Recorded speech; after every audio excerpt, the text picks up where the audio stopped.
ఆచి chicken masala. TTD laddu విషయంలో YCP అనవసర ఆరోపణలు సృష్టిస్తూ మనోభావాలు దెబ్బతీసే విధంగా ప్రవర్తిస్తోందన్నారు మంత్రి డోలా బాల వీరాంజనేయ స్వామి. సంక్షేమ అభివృద్ధి సమగ్ర పరిపాలనతో చంద్రబాబు సంక్షేమాలు అందించేలా ఉంటుందన్నారు.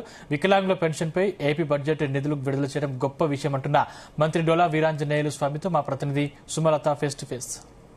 అసెంబ్లీ సమావేశాలకు సంబంధించి ఇప్పటికే రాజకీయంగా వేడి అయితే జరుగుతూనే ఉంది. ఈ నేపథ్యంలో అసెంబ్లీకి సమావేశాలకు సంబంధించి ఎలాంటి అభివృద్ధి పనంలో ఎంతవరకు వెళ్తుంది, బడ్జెట్ సమావేశాలకు సంబంధించి ఎంత బడ్జెట్ పెట్టారు అన్నది, అలాగే డిజబుల్ వాటికి సంబంధించి ఎంతమంది పెన్షన్స్ అయితే కానీ ఎలా ఇవ్వబోతున్నారు ఏంటన్నది ఇక్కడ మనతో పాటు ఉన్న మంత్రి మినిస్టర్ డోలా వీరాంజనేయ స్వామి గారు అయితే ఉన్నారు, తెలుసుకుందాం. సార్ చెప్పండి సార్, అసలుకి ఎంతవరకు బడ్జెట్ సమావేశాలకు సంబంధించి ఎంతవరకు ఏపీ ప్రభుత్వం వైపు నుంచి బడ్జెట్ రిలీజ్ అయింది సార్? సంక్షేమానికి మా ప్రభుత్వం పెద్దపీట వేస్తుందండి. ఇప్పుడు ఎస్సీ సంక్షేమానికి అయితే 20,600 కోట్ల రూపాయలు కేటాయించే సప్లాన్లో, అదేవిధంగా ఎస్సీ ఎస్టీ బీసీ అన్నిటికీ కలిపి 90,000 పైచీలకు బడ్జెట్ కేటాయించాం. సంక్షేమానికి ఇంత పెద్ద ఎత్తున బడ్జెట్ కేటాయించారు. ముఖ్యమంత్రి చంద్రబాబు నాయుడు గారు ప్రజలకి సంక్షేమంతో పాటు అభివృద్ధిని కూడా అందించాలని ఒక మహాసంకల్పంతో ఉన్నారు. ఈ బడ్జెట్ చూస్తేనే వారి యొక్క అభిమతం అర్థమవుతూ ఉంది. ముఖ్యమంత్రి గారు పేదరికం లేని సమాజం P4 అనే విధానం ద్వారా ప్రతి ఒక్కళ్ళని కూడా మా ఉన్నత స్థితిలో ఉండాలి అనే సంకల్పంలో ముందుకు తీసుకెళ్తున్నారండి. ప్రత్యేకంగా చూసుకుంటే అసెంబ్లీ సమావేశాలకు సంబంధించి టీటీడీ లడ్డూ విషయం అయితే ఒక హాట్ టాపిక్గా అయింది. మనోభావాలు దెబ్బతీసే విధంగా కూడా ఉందని అంటున్నారు. మీ అభిప్రాయం ఎలా ఉండబోతుంది అంటారు సార్? ఉండబోయేది ఏముందండి, అందులో నెయ్యే లేదు, కృత్రిమ నెయ్యి వాడారు. మా ప్రజల మనోభావాలు, భక్తుల మనోభావాలు దెబ్బతీశారు.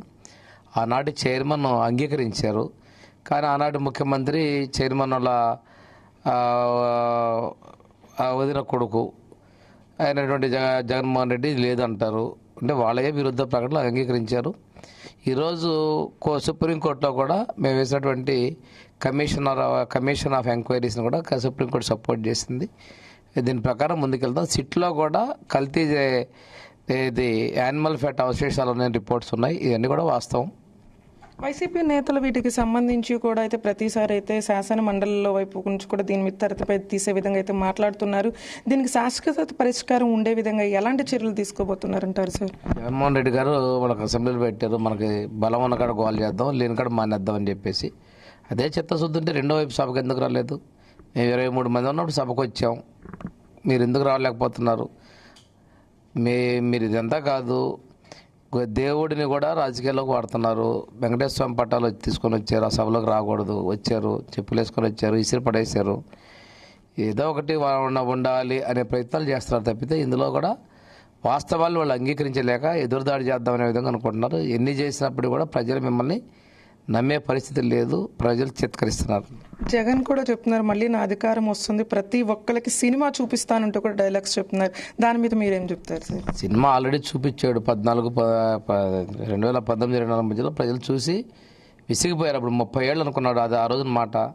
30 ఏళ్ళ కోసం 5 ఏళ్ళతో ముగిసింది. ఆ రోజు మళ్ళీ ఉత్తర ప్రగల్భాలు చెప్పడం ఆయనకు అలవాటే.